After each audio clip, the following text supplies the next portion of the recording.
আসসালামু আলাইকুম প্রিয় দর্শক, ওয়েলকাম টু এগ্রো। আজকে আপনাদের নতুন ভিডিওতে আমাদের কিছু গরু দেখাবো। যে গরুগুলো আমরা এই বিগত 3 মাস আগে ক্রয় করেছি। এখানে প্রায় আমাদের 14টা গরু ছিল, কিন্তু দুর্ভাগ্যবশত একটি গরু আমাদের মারা যায়। এখন আমাদের 13টি গরু আছে। এই যে আমার পিছনে দেখতে পাচ্ছেন, আপনাদেরকে আমি দেখাবো। এখানে 13টা গরু আছে এবং কি আমরা নতুন আরেকটি গরুর জন্য শেড করতেছি। বিগত ভিডিওতে আমি একটা শেড বানানো আপনাদের দেখিয়েছিলাম যে আমাদের একটা শেড তৈরি হচ্ছে গরুর জন্য। তো এখন প্রায় জায়গা আছে আপনার 20টার মতো গরু পালন করা যাবে, কিন্তু আমাদের 13টা গরু আছে।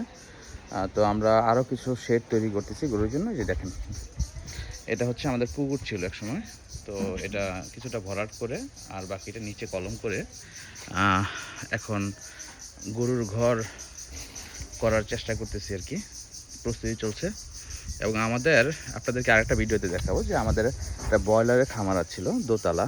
সেই খামারটা ভেঙে এখানে এনে আমরা এখানে গরুর জন্য উপযুক্ত ঘর তৈরি করব, কারণ আমরা এখন আর ব্রয়লার চাষ করতেছি না। সেক্ষেত্রে আমরা ওইটা যেহেতু পড়ে আছে, এই জন্য আমরা ওটাকে কাজে লাগাবো।